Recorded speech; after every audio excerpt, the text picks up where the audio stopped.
Alrighty. Okay, so I think we got this. Hold on a second. There we go. All right. So today we're going to be talking about the Critics' Choice Awards. Woohoo! All right. Well, that's annoying. So, for me personally, I think award shows in general are a little bit trivial at times. They can be a bit manipulative. Everyone's talked about, the Grammys, the Oscars, and People's Choice, and all this other stuff. But a lot of people don't really look out to the Broadcast Television Journalists Association's own Critics' Choice Awards, which are chosen amongst critics. I'm not part of that circle, honestly. Apparently, my reviews are not part of that culture of writing reviews. I'm in that camp with Chris Tuckman and Movie Bob and Jeremy Johns and whatnot, but it's always fun to talk about what's won, what didn't win, what got snubbed. So this is going to be fun. So today we're going to be talking about the Critics' Choice Awards of 2019. So we're going to go into the Critics' Choice Awards. Have that open up there a second.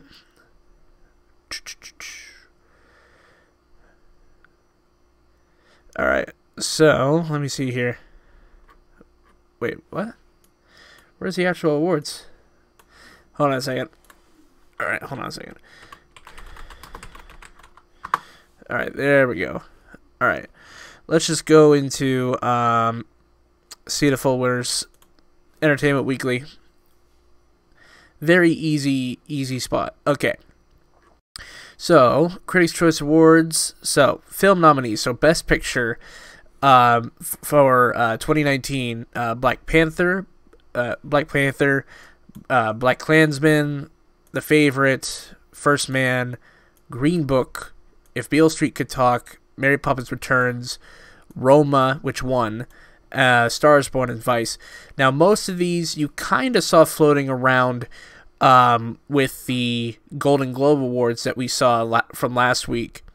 So it is shaping up to be a season where we have maybe a superhero film be nominated for Best Picture. Granted, it's the Oscars.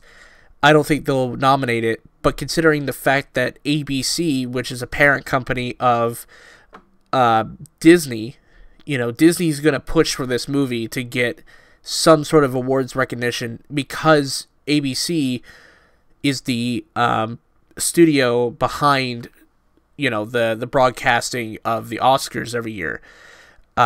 So, and that's also why, the Oscars tend to lean more towards Disney films getting Best Animated Feature more than anything else, which is, in my opinion, a little bit of a stinky tactic. It's not fun to watch, but I'll still watch it. But I'll see if I do a live stream of the entire Academy Awards. But we'll see about that. But yeah, Best Picture went to Roma. Good on it. Alfonso Cuarón is a great director. Children of Men, really great. I'm excited to see what else he does. So, continuing on, we got Best Actor. So, the winner of that was Christian Bale from Vice, and I haven't seen Vice. It's not playing near my area, and I've always wanted to go see it. Even from the first trailer, I've wanted to see it. But what was also nominated, who else was also nominated was Bradley Cooper for Star is Born, Willem Dafoe for At Attorney's Gate, Ryan Gosling for First Man, Ethan Hawke for First Reformed, Rami Malek is Bohemian Rhapsody, and Viggo Mortensen for Green Book. Again, most of these you've seen from the Golden Globe. So 10-1, most of these, if not 90% of these, 95% of these nominated are going to be at the Oscars. No doubt. Nominations. In terms of who wins, that's going to be quite different, but we'll see. What's weird is that the Best Actress category is a bit wonky because you get two winners. Apparently, it was a tie between two people, but let's go down the list. So you have Yalitza Aparicio for Roma, I think I screwed up that name. I'm sorry. Sorry if I screwed up that name. I am terrible with names when it comes to different sounding names. I can screw it up a little bit. Sorry. And then you have Emily Blunt for Mary Poppins Returns. And then you have Toni Collette for Hereditary. Olivia Colman for The Favorite. And then Melissa McCarthy for Can You Ever Forgive Me. The winners of this was Glenn Close for The Wife and Lady Gaga for A Star Is Born, which I think is okay, I guess. I mean, I love Lady Gaga and A Star Is Born, but I've never seen The Wife. I did see the Golden Globes where she was talking about the awards, the award that she got for that. And I can appreciate that as well. Like her talking about the struggles of being a mother. My mom has to take care of a 15-year-old, really angsty teenager, and I think most teenagers are angsty in that age, you know. But her, it's different. You know, in the movie, it looks like it's different. I saw a trailer for it. I haven't seen the movie, but when I can, I'll get around to watching it. So we move on to Best Supporting Actor. So you get Mahershala Ali for Green Book, and then the rest of them was Timothée Chalamet for Beautiful Boy, Adam Driver for Black Klansman, Sam Elliott for A Star Is Born, which I wholeheartedly agree with the nomination there, because Sam Elliott in A Star Is Born, just perfect, like near perfect. Richard E. Grant for Can You Ever Forgive Me, and Michael B. Jordan for Black Panther. Best Supporting Actress went to Regina King for If Beale Street Could Talk, again, echoing the Golden Globes. But the rest of the nominees were Amy Adams for Vice, Claire Foy for First Man, Nicole Kidman for Boy Erased, Emma Stone and Rachel Weisz for The Favorite. Best Young Actor or Actress, the winner was Elsie Fisher for 8th Grade, and you know, I've really loved 8th Grade for the longest time. It's going to be in my top 10 this year.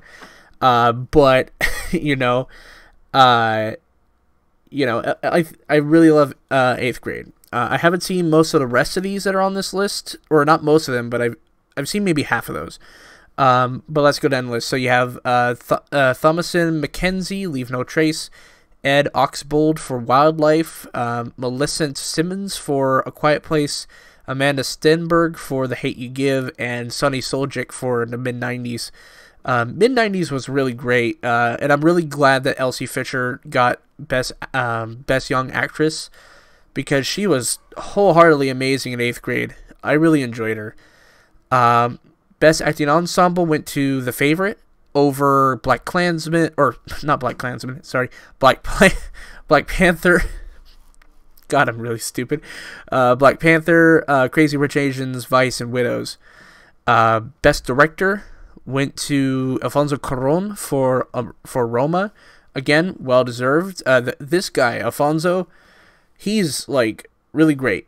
You want to know how great he is? He did the cinematography, he did the editing, he did the directing, the writing, like, and he produced the damn film. So he did a lot of things, and while at times, you know, if you're overly controlling of a picture, kind of like A Million Ways to Die in the West, for example, with Seth Rogen, or not Seth Rogen, gosh darn it, with oh God, what's his name? Seth MacFarlane. Sorry. You know, it could turn out to be a very, very messy film, but fortunately, Alfonso Cuarón knows how to make a film, and Roma was really great, and I'm glad a Netflix film is being honored for such a good thing. But the other nominees for that section were Peter Farrelly for Green Book, Yorgos Lanthimos for The Favorite, Spike Lee for Black Klansman, and Adam McKay for Vice. Adam McKay's been in the news a lot recently because apparently some people are thinking he's going to take on a Silver Surfer film, which honestly could be very interesting as being a harbinger for Galactus. But Best Original Screenplay, so you have Bo Burnham's 8th Grade, Alfonso Cuarón's Roma, Deborah Davis and Tony McNamara for The Favorite, Adam McKay for Vice, Nick Vallelonga, these names, man, Brian Hayes Curry, Peter Farrelly for Green Book, Brian Woods, Scott Beck, and John Krasinski for A Quiet Place, and the winner of that was Paul Schrader's First Reformed. Not a bad script. I did watch it recently on Amazon, and I never saw it before. It's a really good script. It's a good movie, but I find it a little bit too political at points. But I really did enjoy the film overall. Like it's the acting in that film was pretty good. Best adapted screenplay went to Barry Jenkins for If Beale Street Could Talk. Haven't seen that film. I want to check it out, guys. I want to check this one out, and I haven't. I would have to drive. Okay, so for a lot of these films, these award season films, I have to drive an hour away. I have to go to one state over. Because of where I live now, I have to go up to Tri-Cities, or Kennewick, Washington, for example, to go see these well-acclaimed films. It takes an hour for me to get up there, and an hour back. And if all I'm doing up there is just watching a movie and coming back, what's the point of staying up there, you know? So I can't just stay up there. And also the fact that, you know, I have nowhere to stay. I don't have the money to be staying up there just to watch a couple movies and come back, you know. But I really want to check that one out. But the other best adapted screenplays the nominees were Ryan Coogler and Joe Robert Cole for Black Panther, Nicole Holofcener and Jeff Whitty for Can You Ever Forgive Me, Eric Roth and Bradley Cooper with Will Fetters for A Star Is Born, Josh Singer for First Man, Charlie Wachtel, David Rabinowitz, okay, and Kevin Wilmot and Spike Lee for Black Klansman. Best cinematography went to Alfonso Cuarón for Roma. I agree. The other nominees were James Laxton for If Beale Street Could Talk, Matthew Libatique for A Star Is Born, Rachel Morrison for Black Panther. That's pretty cool. Robbie Ryan for The Favorite, and Linus Sandgren for First Man. So that's pretty good. Good. Let me see here. No one's in chat. Okay. One person's watching. You know, if someone's out there, you know, feel free to shoot out some questions. You know, what do you think the best film of 2018 or 2018 is? What's your least favorite film? You know, things like that. I'll reply. So continuing on, we have best production design went to Black Panther. Personally, with this win, I think this was well-deserved. There's a lot of things I really loved about the art direction of that film. The fact that Ryan Coogler paid so much attention to African details in terms of design, even color theory, with like elements of the African nation flag, which was really cool. There was this whole video where Ryan Coogler's talking about you know, the costume design for the film, and it's really well done. You know, a lot of that's really good. But the other production teams were for Roma, Crazy Rich Asians, The Favorite, First Man, and Mary Poppins Returns. Most of those looked pretty good, but Black Panther, I think, had better production design, more creative production design, I should say. Granted, you know, some of it can be a bit typical, but there's a lot of really cool sections for Black Panther. You know, you got that Korean underground casino, you got, you know, Wakanda itself with its varying, you know, design layouts and very, very intricate, you know, stuff. Best editing. The winner for that was Tom Gross for First Man. The other ones were for Star Is Born, Vice, Roma. You know, you get the picture. Most of these are Star Is Born, Vice, First Man, Roma, and The Favorite. But then there's also Widows, which is kind of sad, really, because the director for that also did 12 Years a Slave, and that was pretty good. Kind of sad to see that doesn't get a lot more recognition. Best costume design went to Black Panther. As I said before, you know, the costumes were pretty good for the most part. You know, you still got that ending fight scene where, you know, both Killmonger and Black Panther, you know, they look like PS2 games, let's be honest, with the CG. But the other people that were nominated were for Mary Queen of Scots, Bohemian Rhapsody, The Favorite, and Mary Poppins Returns. Mary Poppins Returns had some pretty good costume design as well, but I don't know. Best Hair and Makeup: Black Panther, Bohemian Rhapsody, The Favorite, Mary Queen of Scots, Suspiria, and the winner of that was Vice. Yeah, I could see that. I mean, Christian Bale had to put on a lot of weight. Then he had to touch it up a little bit to make him look like, the Dick Cheney. Best visual effects. This is one I kind of disagree with. Best visual effects. So you have Avengers: Infinity War, First Man, Mary Poppins Returns, Mission Impossible: Fallout, and Ready Player One. For me, if I was voting, it would either be Ready Player One or Avengers: Infinity War. Avengers: Infinity War would be the most likely because Thanos. Like, the detail on Thanos was just so marvelous. Like, the amount of detail they put into the CG was excellent. But Black Panther, again, I don't see it. There's some great visual effects in there, but the thing is that with Black Panther in of itself, that ending fight sequence just put me off. Like, it's not a perfect best visual effects movie for me. It's a good movie in terms of themes and overall societal impact, but when it comes to visual effects, it's not necessarily the most perfect film out there. Best Animated Feature. So they nominated The Grinch, Incredibles 2, Isle of Dogs, Mirai, Ralph Breaks the Internet, and Spider-Man Into the Spider-Verse. What gets me here is that The Grinch got nominated. Not saying The Grinch is bad or anything, but I'm like, when I think Best Animated Feature, I don't think Illumination Animation. You get what I mean? It's kind of like when Boss Baby was nominated, and, somehow it got nominated that one year. But fortunately, bigger heads prevail, and so Spider-Man Spider-Verse won. To me, good move. I think that and Isle of Dogs are the big two for me this year. The Incredibles 2 wasn't bad, but it didn't fully live up to expectations for me. But it's, there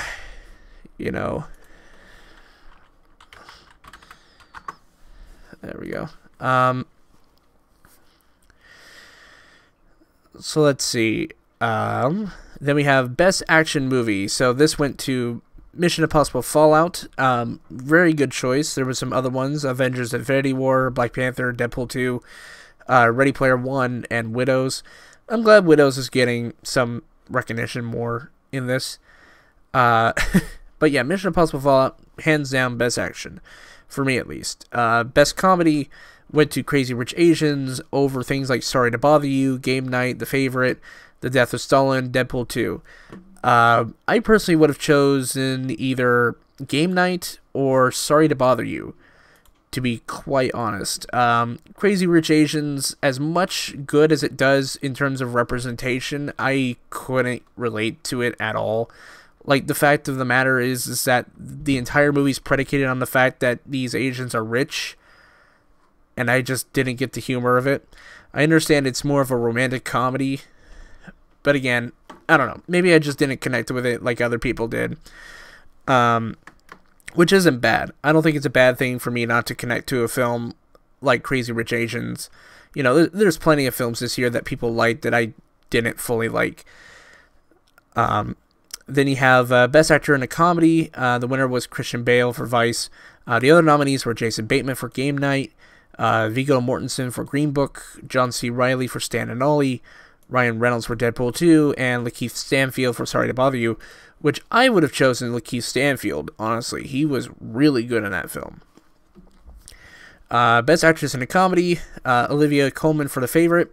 That's been a common thing now. Olivia Colman's getting these awards. It's pretty good for her. But you have also Emily Blunt for Mary Poppins, Elsie Fisher for 8th Grade. Okay, here's what I don't get.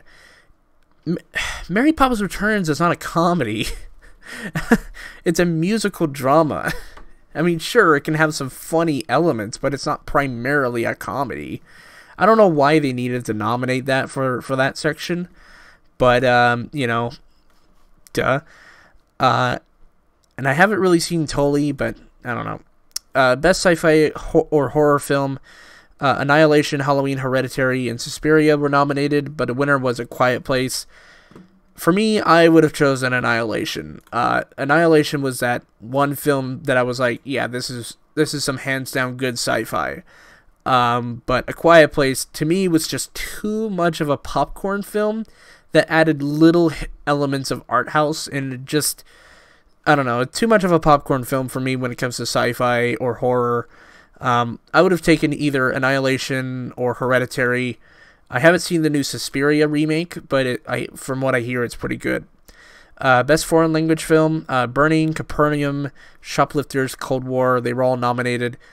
Shoplifters would have been my pick, but Roma got it. Best Song went to Shallow, A Star Is Born, which is really great. The other nominees were All the Stars from Black Panther, Girl in the Movies from Dumplin', a Netflix film, All Fight, RBG, The Place Where Lost Things Go, Mary Poppins, and A Trip a Little Light Fantastic, Mary Poppins Returns. I'm glad that Shallow won, because Shallow is actually a pretty good film. Or not film, god damn it. Shallow is a pretty good song to be listening to.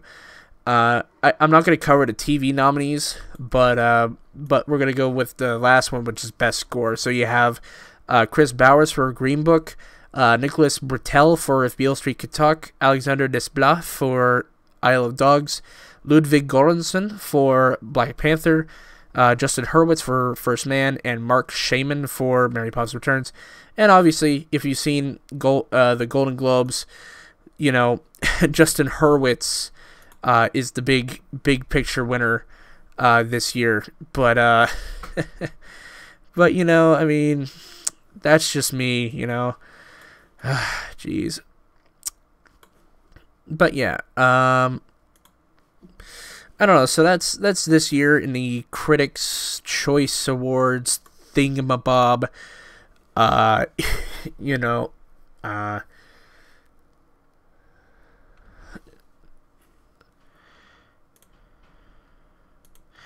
yeah, that's just the end of the live stream for me. So yeah, I'll see you guys in the next video. Peace.